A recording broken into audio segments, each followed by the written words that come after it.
मांग चुके हैं। उन्होंने इतनी सारी चीज, इतना ब्रिलियंट आदमी है वो, उनसे ज्यादा समझदार। उनकी 3 इडियट अगर आपने मूवी देखी हो, मैंने देख रखी है, उनके ऊपर बनी है, उनकी बायोपिक है। इतनी मतलब उनकी स्टोरी सुनोगे आप इमोशनल हो जाओगे। ऐसे बंदे को आप देशद्रोही कह रहे हो, जिसने देश के लिए, सेना के लिए, अपने कश्मीर के लिए, सबके लिए इतना कुछ किया। अनशन पे बैठा रहा, भूखा कई बार, बहुत बार, लेकिन ये नहीं सुनते। ये सिर्फ मुद्दे भटकाने का काम करते हो। मीडिया में इसकी एक चर्चा नहीं होगी जो मीडिया जो नेशनल दिखाती है ना, जैसे आप लोग इसके बारे में सवाल पूछते हैं। दलाल दलाल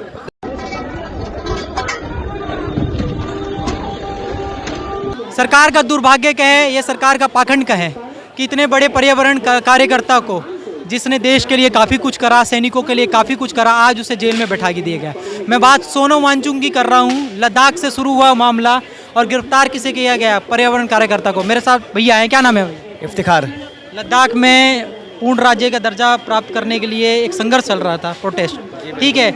उसमें बड़े कार्यकर्ता है, पर्यावरण कार्यकर्ता सोनम वांगचुक को गिरफ्तार किया गया। क्या सरकार ने सही करा? से देखिए, वो जो स्टेट है ना, वो चाहता है कि मेरे को पूर्ण राज्य बना दो, और वो आज से नहीं कह रहा है। उनकी मांग बहुत पहले से, काफ़ी सालों से चलती आ रही है। तो पूर्ण राज्य बनाने से क्या होगा कि कम से कम आप सेंट्रल गवर्नमेंट का अधिकार खत्म हो जाएगा, स्टेट गवर्नमेंट रहेगा तो वो अपने स्टेट के लिए कुछ कर सकती है। दिक्कत क्या आ रहा है कि यहाँ पे 2 सरकार है, 2 पैरों के बीच में। वो समझ में आता है सेंट्रल गवर्नमेंट उसको काम कराए या स्टेट गवर्नमेंट। तो वो पूर्ण राज्य मांग रहे हैं तो उनको दे देना चाहिए, कोई दिक्कत नहीं है। मैं मानता हूँ अगर नहीं भी दे रहे हैं तो उनकी बहुत सारी मांगे। और सोनम वांगचुक जो है ना, उन्होंने जो वहाँ पे, तो सोनम वांगचुक ने युवा को उकसाया नहीं है। युवा देखो, एक होता है इन्फ्लुएंसर होता है। अब कोई भी इन्फ्लुएंसर की बात किसी को अच्छी लगती है तो लोग उनके पीछे लोग रहते हैं और फॉलोअर्स बन जाते हैं, और जो वो कहते हैं या आगे जाते हैं उनके पीछे रहते हैं। कोई किसी को भड़काता नहीं है। आज आप देखिए, उन्होंने ऐसा नहीं कि उन्होंने उस स्टेट के लिए कुछ किया नहीं है। उन्होंने सैनिक के लिए किया, मिलिट्री के लिए किया। उन्होंने एक शिक्षा को लेकर सैटेलाइट का उन्होंने कैंप बना के रखा वहाँ पर। दूसरी बात कि वो उस बच्चे को पढ़ाता था जो फेल हो जाता था, 10वीं 12वीं वाला जो बच्चा फेल हो जाता था तो उसको वो पढ़ाता था, उसको पास करवाता था। उसके बाद भी आप जॉब नहीं करते हो। दूसरा आप देखो, यहाँ पे उत्तराखंड में आप पेपर लीक करवा देते हो। पेपर लीक करवाया आप, ये पेपर चोर गद्दी छोड़ का नारा है वहाँ पे लगा हुआ है। आप इतने सारे लीक करवाओगे, आप यूथ को, आप युवा को बिल्कुल आप बेरोजगार बना के रखोगे। उनको आप पढ़ाई में नहीं लगाओगे तो अब वो करेगा क्या? आप एक बार तो बचपन से लोग पढ़ते हुए आता है, 15 साल 20 साल की उम्र में पढ़ता है, 25 साल की उम्र में पता चलता है मेरे को एग्ज़ाम देना है, पता चलता है पेपर लीक हो गया। फिर से दोबारा तैयारी करो, मानसिकता प्रॉब्लम आती है, मेंटलिटी प्रॉब्लम आती है, फिर शारीरिक एक्टिविटी खराब हो जाती है। वो पढ़ाई छोड़ देता बच्चा। पढ़ाई छोड़ने के बाद वो कहीं और जॉब पे चलाता है या इधर भाग जाता है या फिर आत्महत्या कर लेते हैं। तो आप यूथ को आप खराब करोगे तो देखो, यूथ जो है ना, भारत का भविष्य है, हर एक कंट्री का भविष्य है। तो हर आदमी अपने भविष्य जो बच्चा को बचाता है, यूथ को बचाता है। तो वहाँ पे जो भी द्वारा में अंदर हुआ है, इसकी जिम्मेदार जो मैं बोलूँगा कि सरकार है। वहाँ पे सोनम वांगचुक पे उन पे NSA भी लगाया गया है। सरकार के खिलाफ जो भी बोलेगा या कोई भी अच्छा कार्य करेगा, नेशनल सिक्योरिटी एक्ट लगा दिया गया। ये क्या लगाने के? आम जनता अगर सरकार से अपना हक अधिकार मांगने के लिए रोड पे आती है तो आम जनता को लाठियों से मारा जाता है। स्टूडेंट अगर अपने पास आते हैं कि पेपर लीक हुआ है, हमारे साथ हमारा अधिकार है, तो उसको लाठियों से मारा जाता है। सेना अगर आती है कि हमारे साथ गलत हुआ है, अत्याचार हुआ, तो सेना को लाठी मारी जाती है। डॉक्टर्स अगर आते हैं तो SSC वाले जो टीचर्स आते हैं, जो उनको SSC वाले जो टीचर्स आते हैं, टीचर के ऊपर भी लाठियाँ मारी जाती है। तो मुझे ये बताओ कि ये देश किस तरीके से सुरक्षित है, कहाँ पे सुरक्षित है, कहाँ जा रहा है? मैं तो मुझे देश का दुर्भाग्य नहीं है कि ऐसी सरकार है? बिल्कुल सर, दुर्भाग्य है। ये मैं बोलूँगा जाहिलों की सरकार है। मैं बोलूँगा जाहिलों की सरकार है। आपको ये सरकार को हटाना पड़ेगा और जाकर के ऐसी पढ़े लिखे सरकार लो जो यूथ पढ़े, युवा पढ़े और आगे भारत का भविष्य बने। और जो है सिर्फ उन्हीं को पकड़ती है जो उनके खिलाफ होती है। जो अगर इनके साथ में हो तो देशभक्त हो और इनके खिलाफ हो तो देशद्रोही हो। अब अगर जब सत्ता में जो है उनसे सवाल जो पूछेगा, सवाल पूछना जरूरी है, नहीं तो सत्ता मनमानी हो जाएगी, है ना? NSA लग जाता है और NSA कुछ भी लगा देंगे, ये जेल में डाल देंगे। बहुत से लोग जेल में डले हैं। ये सिर्फ इतना चाहते हैं कि ये सत्ता में बने रहें। सत्ता में उन्हें नहीं लाना चाहिए जो सत्ता के कायल हो जाएं, क्योंकि जो सत्ता के कायल हो जाते हैं वो विकास करना भूल जाते हैं। और जैसे सोनम वांगचुक हैं, उन्होंने इतनी सारी चीज़, इतना ब्रिलियंट आदमी है वो, उनसे ज़्यादा समझदार। उनकी 3 इडियट अगर आपने मूवी देखी हो, मैंने देख रखी है, उनके ऊपर बनी है, उनकी बायोपिक है। इतनी मतलब उनकी स्टोरी सुनोगे आप इमोशनल हो जाओगे। ऐसे बंदे को आप देशद्रोही कह रहे हो, जिसने देश के लिए, सेना के लिए, अपने कश्मीर के लिए, सबके लिए इतना कुछ किया। अनशन पे बैठा रहा, भूखा कई बार, बहुत बार, लेकिन ये नहीं सुनते। ये सिर्फ मुद्दे भटकाने का काम करते हैं। और मीडिया में इसकी एक चर्चा नहीं होगी जो मीडिया जो नेशनल दिखाती है ना, जैसे आप लोग तो इसके बारे में सवाल पूछते हैं। तो वो है दलाल। दादा एक शायरी मैंने लिखी थी मीडिया के लिए, है, फूल हूँ गुलाब का कमाल मत समझना, पत्रकार हूँ आपका दलाल मत समझना। तो ऐसा हर पत्रकार को बोलना चाहिए, क्योंकि सरकार फेल नहीं हो रही। सरकार फेल है, लेकिन ये अंधभक्त उन्हें कुछ दिखेगा ही नहीं। नहीं चश्मा क्या क्या आज के टाइम की जो सरकार है उनके अगर तलवे चाटते रहो तो वो आपको राजा बना देंगे।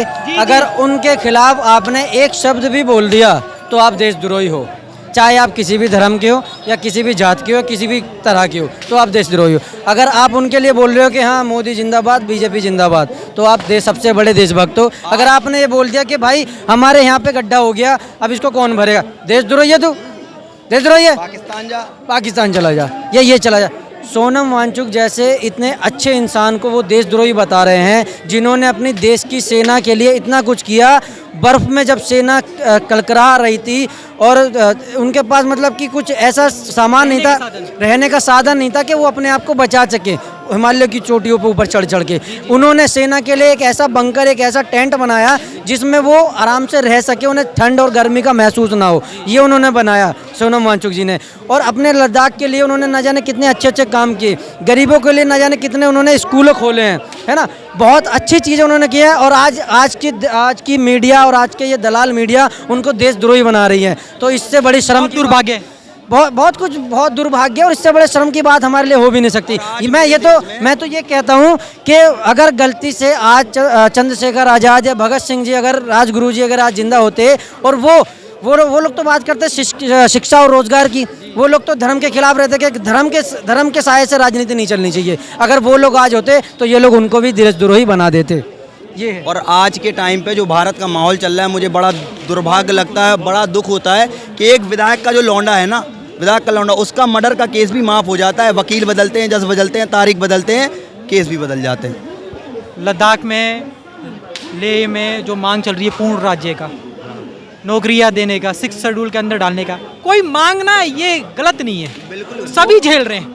वो जो उनकी मांग है वो जायज़ मांग है, और इस मांग को बीजेपी ने खुद कहा था कि अगर हमारी सरकार बनती है तो हम इस 6 शेड्यूल के जो भी उनका कानून है वो तुरंत उस पर लागू कर देंगे। लेकिन आज कम से कम कितना 2-3 साल से ज़्यादा लगभग हो गया है, और अभी तक वहाँ पे कोई काम नहीं किया, और ना ही 6 शेड्यूल को लेके किया गया है। नौकरियों की मांग हो रही थी, नौकरियों की मांग हो रही थी, ना कोई नौकरी की व्यवस्था वहाँ पे करी गई। इसीलिए सोनम वांगचुक जी क्लाइमेट फास्ट पर बैठे थे, एकदम शांतिपूर्वक उन्होंने न जाने कितने दिनों तक अपना वो अनशन किया था, भूख हड़ताल की थी, तब भी उनकी कोई सुनवाई नहीं हुई। यहाँ तक कि वो अपने लोगों से सिर्फ यही कहते रहे कि हम जो भी करेंगे शांतिपूर्वक करेंगे, अहिंसा से हम कोई काम नहीं करेंगे। लेकिन जब एक इंसान के ऊपर विपदा आती जाएगी, उसका कोई सुनने वाला नहीं होगा, तो वो लास्ट में आके हिंसक बनेगा, और वो वहाँ के लोगों ने बना। लेकिन फिर भी वो इसके विरोध में रहे, उन्होंने कभी इस चीज़ को सपोर्ट नहीं किया, अपने लोगों को सिर्फ समझाते रहे कि अहिंसावादी से हम नहीं करेंगे, हम जो भी करेंगे शांतिपूर्वक और आराम से अपनी मांगों को रखेंगे।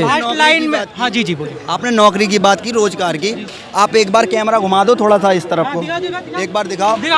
ये आपको कितने युवा दिख रहे हैं, ये कैमरे के आगे पीछे लगे। अगर नौकरी दी होती तो हम लोग यहाँ नहीं खड़े होते, हम लोग अपने घर पे होते, काम कर रहे होते। नौकरी नहीं दे, 2 करोड़ 15 लाख कितने तो झूठे वादे कर दिए, जुमले की सरकार चला रहे हैं। हमें बताएंगे कि हमें क्या करना है, क्या नहीं करना है। तो सही है, युवा बहुत परेशान है, युवा बहुत, अरे हम भी तो युवा ही हैं यार, मैं पढ़ाई कर रहा हूँ, मेरा 40 साल का हो गया है। आज का युवा जो कहना 40 साल का कहलाता है। परीक्षा इतने फेल होते हैं, लीक होते हैं, पेपर देते थे। मैं बताता हूँ ना, जिस देश में यूपीएससी का कैंडिडेट 30 साल तक तैयारी करता है, उसका सिलेक्शन नहीं होता है, और प्राइवेट में भी नौकरी उनको नहीं मिल रही। ऐसा ही होगा जब जेल से आने वाले लोग सत्ता चलाएंगे और यूनिवर्सिटी और कॉलेज से आने वाले लोग रिक्शा चलाएंगे, तो ऐसा ही होगा। देश का दुर्भाग्य, एमए करा हुआ, पीएचडी करा हुआ, 15,000 नौकरी मिलती है एमएनसी में।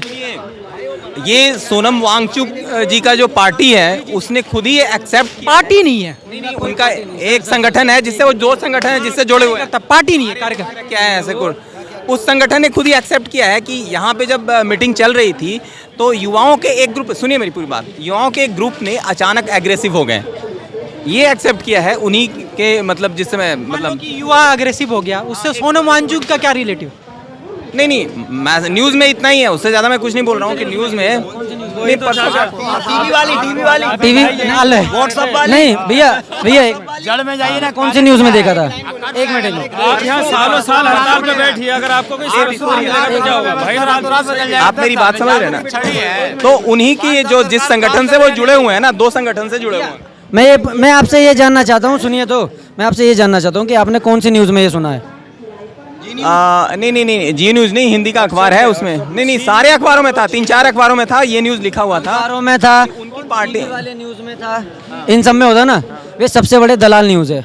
मोदी जी के दोस्त हैं, अंबानी अडानी चला रहे बात हैं तो समझ गया ना कि उसने एक्सेप्ट क्या किया है। नहीं ये बता दो किया है। ना, आप सिंपल से एक्सेप्ट क्यों किया? एक्सेप्ट आपने उस न्यूज़ में सुना ना, आपने आप वहाँ जाके तो पूछे नहीं, आप वहाँ पे जाके तो आपने देखा नहीं होगा। चल रहा है इसमें इतना डिस्कशन। देखिए सोनम वांगचुक ना हमारे भाई जैसे, क्योंकि ना वो युवा के लिए खड़े होते हैं एनी टाइम। सोनम वांगचुक को आप जानते हैं? एक मिनट, सोनम वांगचुक आप जानते हैं? कैसे जानते हैं? साइंटिस्ट हैं हम, मतलब कैसे साइंटिस्ट है? हैं? कैसे साइंटिस्ट है?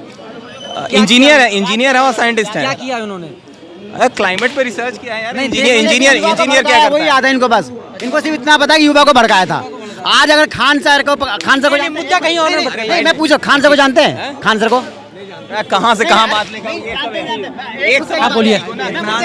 दलाल पत्रकार से शुरू करते हैं। ये जो आप जो मेरी बात सुनिए, सबसे पहले मैं आपको बता दूं, सुनिए आप मेरी बात सुनिए, अगर आपको सच्ची और अच्छी न्यूज़ देखनी है तो टीवी और न्यूज़पेपर पढ़ना छोड़ दीजिए, इन सब में मत देखिए, क्योंकि ये सब लोग जो उसके क्या बोलते हैं, राजनीतिक दलों के बिकी हुई सारे न्यूज़ चैनल हैं, सारे उनके दलाल बैठे हुए हैं। इनका चैनल देखिए, सच्चे और अच्छे चैनल देखिए, और जहाँ पे दोनों तरह की बातें हों वो देखिए, एक तरफी बातें कभी मत देखिए। अंदाजा लगा लीजिए कि वर्ल्ड वाइड सिक्के के हमेशा दो पहलू को जानो, एक तरफा कभी मत देखो। आप अंकल, मैं इनकी बात कर रहा हूँ। अंकल जी, आपके घर में अगर कोई बच्चा है, मेरे अगर कोई मान ले मेरे घर में कोई बच्चा है, 20 साल का 25 साल का बच्चा है, वो युवा है, अगर 4 भाई है हमारे घर में, तो चारों भाई को मैं बाप कंट्रोल नहीं कर सकता, एक ने एक एग्रेसिव होगा, तो इसका मतलब क्या वो सरकार गलत है, बाप गलत है? देखो वहाँ पे जो हुआ है, इस पे मैं देखो, इस पे मैं चाचा, मैं सुनो, देखिए सुनिए, उन्होंने कुछ नहीं बोला, अग्रेसिव होना है अलग बात है, लेकिन वो जो सोनम वांगचुक है ना, वो देश के लिए काफी मतलब कहने का ना वीर है।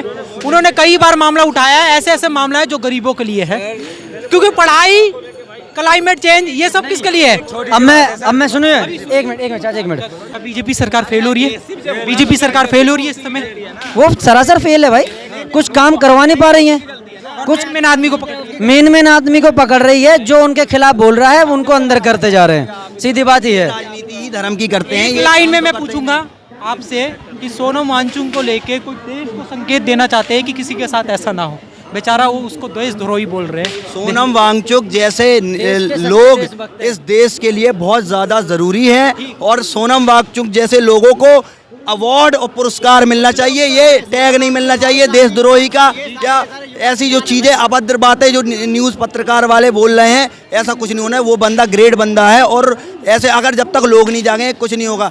अगर वहाँ पे जो कश्मीर में जो भी हुआ है, युवाओं ने किया है, तो युवा जाग रहा है, युवा समझ रहा है, इस बात समझ रहा है। ये बात समझनी चाहिए कि अगर तुम किसी से वादे करते हो, उस वादों पे तुम सरकार बनाते हो अपनी, वो वादे पूरे नहीं करो तो हम क्या करें? तुम्हारे पास सत्ता, तुम्हारे पास सब कुछ, तुम्हारे पास न्यूज़, तुम्हारे पास पुलिस, पत्रकार, सब कुछ तुम्हारे पास, हम क्या करें? आंदोलन ना करें तो हम क्या करें? तुम हमारी मांगे ना सुनो। गांधी जी ने कहा था पूर्ण स्वराज तब आ सकता है जब विपक्ष के लोगों के पास इतनी ताकत हो कि पक्ष के लोगों को अगर वो गलत कर रहे हो तो उसका विरोध कर सके, नहीं तो पूर्ण स्वराज नहीं आ टिगर साहब का भी एक तर्क है कि तुम्हारी, अगर तुम पढ़े लिखे हो, अगर किसी से सवाल नहीं कर सकते तो लायक नहीं हो। लायक ही नहीं हो, लायक हो नहीं है। अंधभक्त, पढ़े लिखे अंधभक्त साले इन्होंने देश का जो है बेड़ा गर्क कर रखा है। पढ़े लिखे उनसे बात कर दिया, उनसे पूछो, अगर उनसे पूछो वो कुछ नहीं करते। अगर जैसे ये चीज़ मैं कर रहा हूँगा तो मैं गलत हो जाऊँगा, अगर उनके ऊपर ला दूंगा वो सही है। नहीं, वो तो सही है यार, मोदी जी भगवान है, भगवान बना, ट्रम्प इनको भगवान, हर किसी को भगवान बना। जी बोलिए सुनिए मेरी बात, तर्क पे बात करिए, बीच में मत बोलिएगा, 2 मिनट बहुत व्यवहारिक बात बता रहा हूँ। सोनम वांगचुक जी के बहुत सपोर्टर हैं यहाँ पे, ठीक है ना? नहीं सपोर्टर नहीं है, नहीं सुनिए तो बोलने दीजिए भाई, ठीक है, अच्छे साइंटिस्ट हैं। पहले सबसे पहले मैंने बोल दिया, व्यवहारिक बातें हैं। देखिए बहुत सारे लोग, बोलिए उम्र में ही बड़ा हूँ, सुनिए मेरी बात को। वो एक साइंटिस्ट हैं, सब कोई जानता है, इंजीनियर हैं, अवार्डी हैं, अवार्ड लिए हैं, बीजेपी ने खुद ही अवार्ड दिया उनको। सही, ठीक, सही है ना? बीजेपी ने ही अवार्ड दिया ना? अरे सुनिए तो सही, जब बोलने लगूंगा तो समझ नहीं पाइएगा। अब उन्होंने जिस तरह से आंदोलन किया, वो सरकार के साथ सीधा भिड़ गए कि भाई तुम हमें फैसला दो, न्याय दो, न्याय दो, न्याय दो, हैं? एक भूख हड़ताल पे बैठने का मतलब क्या है? एकदम फोर्सिबली सरकार को ये कर रहे हैं। भूख हड़ताल है तो भूख हड़ताल को सरकार कंसीडर करना ही है। तो उनको ये भी समझना चाहिए कि कल हमारे पीछे जब यहाँ पे सैकड़ों हज़ारों लोग इकट्ठा हो जाएंगे, जब मैं भूख हड़ताल पे बैठूंगा, तो उस कंडीशन को वो आउट ऑफ कंट्रोल भी हो सकती है। सरकार ने इसीलिए उनको आड़े हाथ ले लिया कि भाई आप, हम भी एक सिस्टम है, यदि आप इतने एक्सपर्ट हैं तो खुद ही देश चला लीजिए। नहीं, एक आदमी सवाल उठा सकता है। एक सवाल है मेरा आपसे, नहीं सही बात है कि आउट ऑफ नहीं सिस्टम, सुनिए नहीं सिस्टम आउट ऑफ कंट्रोल हो जाएगा। सुनिए, सिस्टम आउट ऑफ कंट्रोल हो जाएगा, लेकिन वो कर किसके वजह से रहे? सरकार की वजह से ना। उसमें सवाल मत उठाइए, व्यावहारिक बातें वहीं पे खत्म हो गई। अब वहाँ पे आप समझ में तो क्या करते हो? ये अगर सरकार फेल हो रही है तभी तो रोड पे उतर रहे। लड़ाई ये हो रही है कि जो मर गया है, जो इतने 80 पुलिस वाले या फिर 4 पब्लिक मर गई है, अब इसके लिए जिम्मेदार कानून दोनों को पकड़ेगा, उधर सरकार को ही पकड़ेगा। तुमने फैसला क्यों नहीं किया? विरोध भी नहीं करे। नहीं, ऐसे कहने का मतलब कि विरोध नहीं करे फिर। नहीं, विरोध करिए, लेकिन अपनी क्षमता को भी देखिए कि कल को हमारे पीछे 1000 खड़े हो गया और उसमें 10 एग्रेसिव हो गए। नेपाल इसलिए बर्बाद हुआ, क्या भी हो जाएगी तो क्या होगा? नहीं, नेपाल उन्होंने बोला कि जब सिस्टम मनमाना हो जाएगा, लोग इकट्ठे हो जाएंगे, हैं, तो कैसे कंट्रोल, सरकार मनमानी हो जाएगी तो कैसे कंट्रोल करे? वही तो बात है ना, है? तो सफाई आंदोलन का मतलब होता है कि सत्ता को पता चले कि आपके राज्य में क्या खिलाफ हो रहा है। देखो क्या गलत हो रहा है, क्या गलत हो रहा है, क्या खराब हो रहा है, आप सत्ता में क्यों हैं? ताकि देश का सुधार हो, देश का विकास हो। हमने आपको इसलिए लाया था 2014 में मनमोहन सिंह जी के बाद, जब इसीलिए लाया था कि जब आप आएँ सत्ता में विकास करें। इन्होंने बोला 30 का पेट्रोल, फलाना का ये, ढिकाना का ये, एक चीज़ वादा। मैं कहता हूँ जो चुनाव से पहले क्या होता है, इनका जो पेम्पलेट बनता है जिसमें इनके वादे लिखे होते हैं, है ना, वो वादे अगर आप सावरे मिला के पढ़ लें, उनमें से कुछ भी पूरे हो जाए तो समझ में आ जाए ये धर्म की राजनीति कर रहे हैं। आपने पोस्टर देखा होगा 2014 में लिखा था बहुत हो गई डीजल पेट्रोल की मार, अब की बार मोदी सरकार। अब होता है अयोध्या में राम मंदिर बन के तैयार, अब की बार मोदी सरकार, राम मंदिर बना, हमें भी खुशी है भाई, मैं मुसलमान हूँ, मुझे भी खुशी है, राम मंदिर बनना चाहिए क्योंकि हमारी देश की अनबन शान है। लेकिन ये लोग मंदिर और मस्जिद बनाते रह जाएंगे, तोड़ते रह जाएंगे। कौन जाएगा जब सारे लोग तुम्हारे कराए हुए दंगे? मंदिर और मस्जिद से पेट नहीं भरेगा, ठीक है, काम से पेट भरेगा, चाहे हिंदू हो चाहे मुस्लिम हो, ठीक है ना। मैं तो ये बोलता हूँ लाइन में, हाँ मैं तो ये बोलता हूँ, चलिए हम मान लेते हैं, चलो मंदिर भी बने, मस्जिद भी बने, लेकिन बनाने का काम और बिगाड़ने का काम ये सरकार का नहीं है। जो मंदिर वाले हैं वो राजगुरु, धर्मगुरु होते हैं, वो अपने आप देख लेंगे।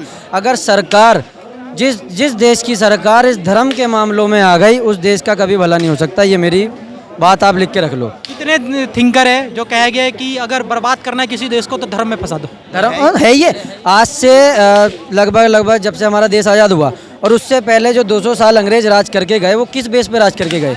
उन्हें पता था कि यहाँ पे बेवकूफ़ लोग हैं, धर्म के नाम डालो, वो इतनी सी चिंगारी लगाएंगे, ये इतना भड़केंगे, है ना, उन्हें पता था, इसलिए तो 200 साल तक राज करके चले गए। अगर अपना देश में इस चीज़ को मायने ना रखते, खाली ये देखते कि हाँ भी देश है, फिर उसके बाद में अपना धर्म है, लेकिन धर्म को एक अपने तक रखो, देश के बीच में मत लाओ या जनता के बीच में मत लाओ। मेरा मानना ये है ना, जो भी बन रहा है वो अच्छी चीज़ है भाई। देखो हर किसी की श्रद्धा, हर किसी की वो है, लेकिन अगर मैं जैसे मान के चलो मैं एक देश का नागरिक हूँ या फिर मैं किसी मतलब पद पे आया हूँ, तो मेरा काम क्या है कि मैं अच्छे काम करूँ जिससे मेरे देश का नाम हो, है ना, देश में सुधार आए, युवाओं को रोज़गार मिले, सड़कें अच्छी हों, पेड़ पौधे जो हमारे आजकल पर्यावरण बहुत काटे जा रहे हैं, बड़े बड़े अडानी अंबानियों को 1-1 रुपए में ज़मीनें दी जा रही हैं, वो क्या ही बता दें, उस चीज़ में मतलब नहीं है कुछ भी। बस वो इसके में बोलिए कुछ शॉर्ट में सिंपल ये है कि देखो एक रजनीकांत की मूवी थी ना कि अमीर और अमीर होता जा रहा है, गरीब और गरीब होता जा रहा है। अब मौजूदा देश में यही हो रहा है।